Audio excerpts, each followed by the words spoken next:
And Josh, to start with, I'd like to go back to a big event you had last week, a jobs fair. You can tell me the title of it and how big it was, how many people attended, how many potential employers were there.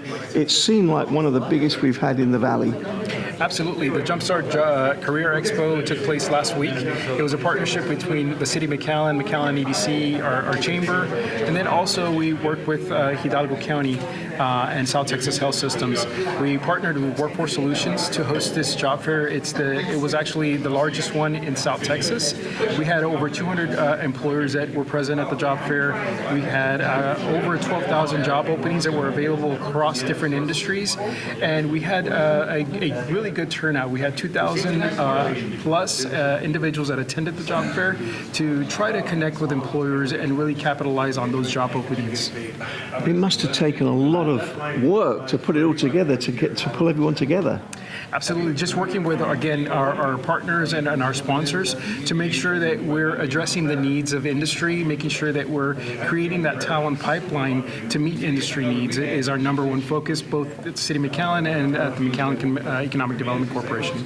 And going forward, how often do you think you'll put job fairs of that size on again? So that is something that we're doing annually, on an annual basis. We like to, really start the new year off with those particular types of events to make sure that we're, speaking to the needs of industry that is expanding, looking for new hires. So that's something that we're going to continue on an annual basis. And the feedback you've got, both from the employers and the job seekers? Really good feedback. Initially, we are still waiting on actual numbers to come in, but from the initial count, we've had close to 300 employers express that they've extended job offers, and we're hoping to grow that as well within the next coming weeks when we get those delayed verifications coming in from employers. But this, I would imagine, just speaks to the growth of the region, that you can have that many firms looking for more hires, and we have a very willing and able workforce that's looking for the jobs. Absolutely. Like I mentioned earlier, the need is there. Our job as workforce development professionals, economic development professionals, is making sure that we're creating those opportunities for individuals to sustain themselves and reach economic prosperity. So that is our focus, to, of course, create jobs and make sure that we have that talent pipeline in place to make sure that we're meeting those industry demands across the board. Not only from McAllen, we had representation from employers from across the region as well, so not only from McAllen. That last remark you made really dovetails well with what we've seen here today. We're at an event in Weslaco put on by the Hidalgo County Economic Development Department, and we had a presentation from Brownsville, Gilbert Salinas from the EDC down there, and he was telling this audience of EDC leaders that the number of jobs they're going to need is huge with all the big projects, particularly at the port. And he said, I've got one action item, I want to keep in touch with you all. He needs the help of McAllen. Well, when it comes to workforce development, it's more of a regional, effort, because, we understand that individuals that come to work to McAllen, in McAllen might not be from McAllen. So it's more of a regional approach when it comes to workforce development, making sure that we're meeting the needs of industry region-wide, not only for McAllen. Do you think we've got a talented workforce for those sort of jobs that are coming in, high-tech, engineering, etc.?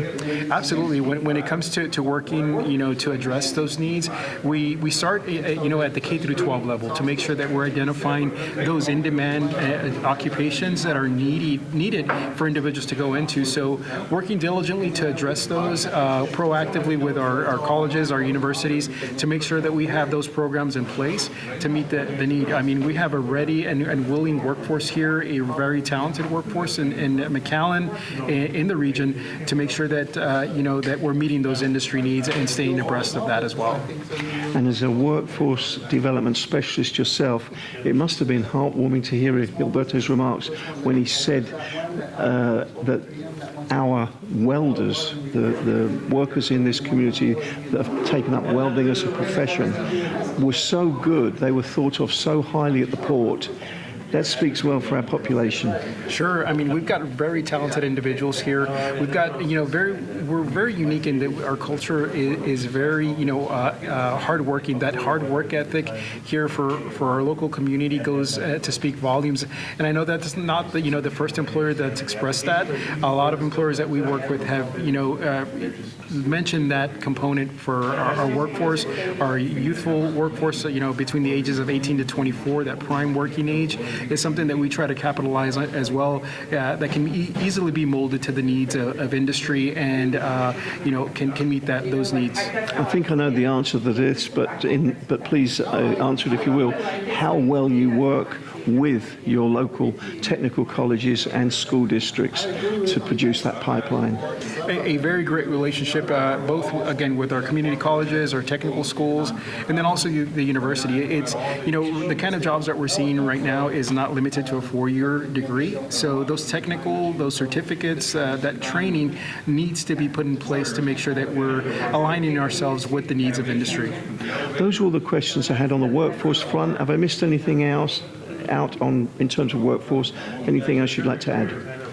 I think right now our continued focus is going to be on developing that talent pipeline.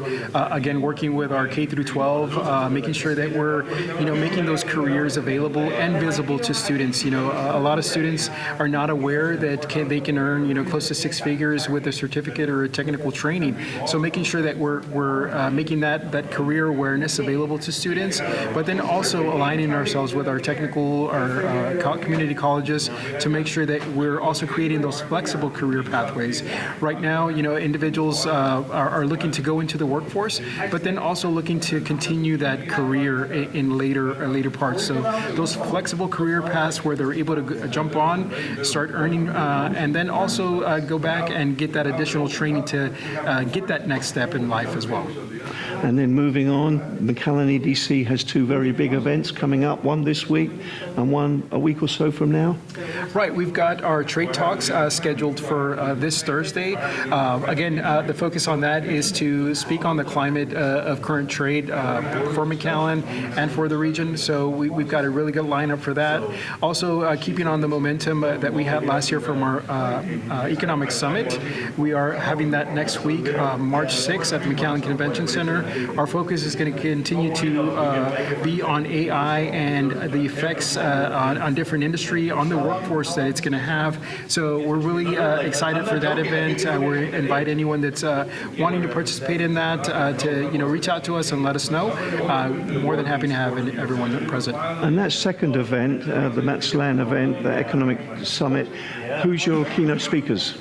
So for our keynote, we do have John Quiñones, a journalist from ABC, who will be touching on the ethical components of AI. So we're looking to not only address some of the workforce opportunities that are available, but also that ethical component when using AI. So it's going to be a well-rounded event, and we're looking to have a great turnout for it as well. And then finally, going back to the trade talks, you could not have timed this any better given the recent developments at the national level in terms of tariff policy.